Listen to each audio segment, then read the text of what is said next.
Olá pessoal, hoje eu trouxe mais um resumo para vocês. Dessa vez é um livro aqui, ó, uma biografia, Zé Alexandre, Memórias de um Arapiraquense. E o que acontece? Uma aluna minha falou: professor, eu tenho um livro para emprestar para o senhor, que é um livro falando sobre a história do meu bisavô. Eu disse: oxe, traga para cá, vamos lá, que eu vou ler. E eu li e achei muito interessante. Logo no começo, né, fala que José Alexandre, né, o Zé Alexandre, ele era filho de João Alexandre e Anália, e eles tiveram muitos filhos. Na última gestação, a Nália acabou morrendo, teve complicações na gravidez e ele ficou, né, sozinho com seu... Não sei quantos irmãos eram, se eram 10 irmãos, se eram... Só sei que era muita gente. E a mãe acabou morrendo, o irmãozinho mais novo ele ficou com outra família, e logo quando a mãe morreu ele sentiu muita dificuldade por conta que aquele amparo que ele tinha na mãe já não tinha mais. Na época passava por muito aperreio, muita necessidade, porque Arapiraca ainda era um povoado, uma cidade pequena, uma cidade do interior de Alagoas. Na época Arapiraca ainda pertencia a um município chamado Limoeiro de Anadia, e eles passavam muita necessidade.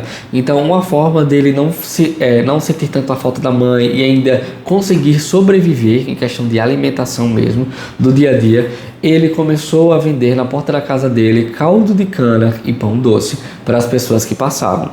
E dali ele começou também a trabalhar com seu pai. Na verdade, naquela época todas as crianças já trabalhavam com os pais na roça desde cedo, mas ele começou a trabalhar com o pai para ter um retorno maior. Só que o pai sempre colocava ele para trás. O pai prometia e não cumpria, fazia acordos com ele e não realizava no final, e com isso fez com que ele se frustrasse e acabasse indo morar na casa da sua irmã mais velha junto com o seu cunhado. E lá o pai chegou, fez uma proposta para ele: disse: olha, eu dou um conto de réis para você se você for trabalhar comigo. E o cunhado dele falou: pronto, eu também dou um conto de réis para você ficar aqui. Só que nessa época ele já estava interessado numa moça chamada Helena, e ele queria casar. E ele sabia que para casar ele precisava trabalhar e ter condições. Então ele saiu da casa do cunhado, começou a trabalhar com o pai. Só que ele disse: olha, eu preciso que você me pague adiantado 500 conto. Aí o pai deu 500 conto para ele, e ele foi lá para o trabalho com o pai. Chegou lá, começou a trabalhar. Depois que ele começou a trabalhar com o pai, ele arrendou umas terras, começou a cultivar, ele começou a trabalhar com fumo, e na época o fumo explodiu em Arapiraca. Arapiraca se tornou um exportador internacional de fumo, ficou conhecido internacionalmente por conta do fumo. E nessa leva, desse momento, o Zé Alexandre começou a crescer. Ele teve alguns sócios. No livro conta até uma história que o Zé Alexandre falou que ele escutou uma vez que quando você vai fazer uma sociedade, procure saber qual dia que a pessoa nasceu. Se a pessoa nasceu no dia 13 de qualquer mês, aquela sociedade vai dar errado. Ele fez a sociedade com eu não lembro o nome da pessoa, que é o nome de tanta gente aqui, não. A lápide de biografia. Ele fez a sociedade com um rapaz, e ao final, a cabo de um ano, eles acabaram com a sociedade porque não surtiu muito efeito. E no final ele perguntou: ô fulano, qual a data do teu nascimento? Ele falou: é 13 de tal mês. Aí não, beleza. É porque você perguntou? Não, só para saber.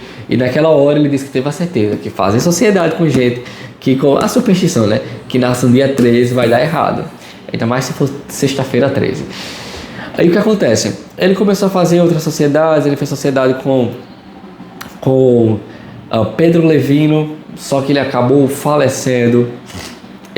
Falecendo porque ele se matou. Ele teve um comício político e soltaram muitos fogos de artifícios. Soltaram, na verdade, uma bomba, e ele ficou tão azoado. A galera começou a correr, ele viu o pessoal correndo, correu também. A cabo de alguns dias, ele ficou tão atordoado psicologicamente com aquele barulho. Algumas pessoas falam que ele ficou com um zumbido tão grande no ouvido que ele não aguentava mais. Ele acabou se matando com uma espingarda.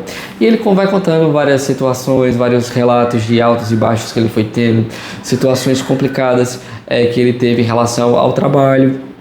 Mas ele também fala muito sobre como ele foi ganhando o mercado através do nome dele. Ele começou a negociar não somente com fumo, mas uma hora começou a negociar com carros também. Ele ia para Pernambuco para negociar, voltava. Ele tinha dinheiro agora do fumo. No começo ele tinha uma motinha, depois ele conseguiu comprar um carro, porque ele já tinha muita coisa para exportar, enfim. E ele também conta aqui nesse livro que casou, né, com a Helena, teve vários filhos, só que ele não parava de trabalhar. A sogra falava: rapaz, você trabalhando demais, não vai ficar rico não, é só para as pessoas específicas. Mas ele só escutava, né, respeitava e voltava a trabalhar. Ela ainda ficava muito sozinha. Eles tinham filhos quase todos os anos. De todos os filhos que eles tiveram, 2 morreram. Um morreu com câncer e outro morreu em um acidente de carro, já quando ele estava assim, bem de vida. Um momento que eu vejo que foi um passo errado na vida de José Alexandre foi quando ele cedeu à pressão de se tornar prefeito, se candidatar a prefeito de Arapiraca. Depois que ele se tornou prefeito de Arapiraca, ele não conseguiu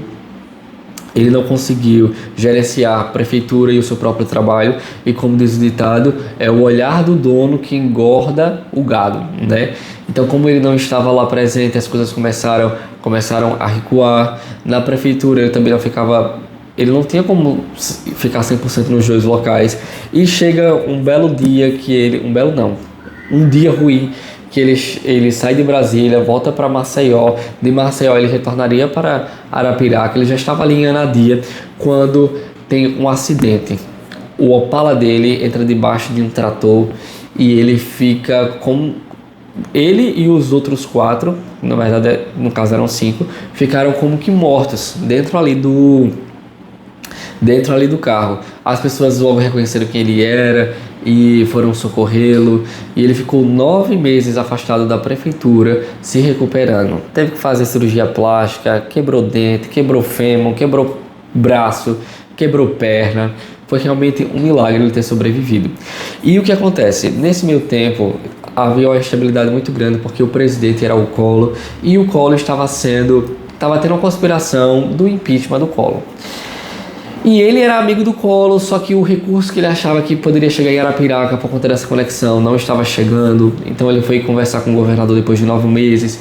Resumo da história, foi um momento que eu acredito que se ele pudesse voltar no tempo, acho que ele não se candidataria. Outra coisa que ele fala aqui no livro, é sobre a importância... Uma coisa que ele passa, a importância de você sempre perseverar.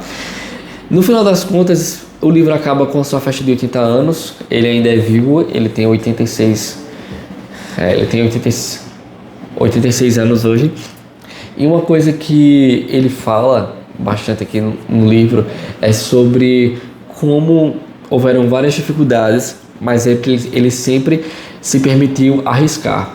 Quando ele saiu da política, ele disse, ele tinha aberto o Grupo Coringa, que é muito famoso aqui no Brasil, muito conhecido, e ele começou a fazer cuscuz, fazer outros produtos, e quando ele saiu da política, ele pediu para dobrar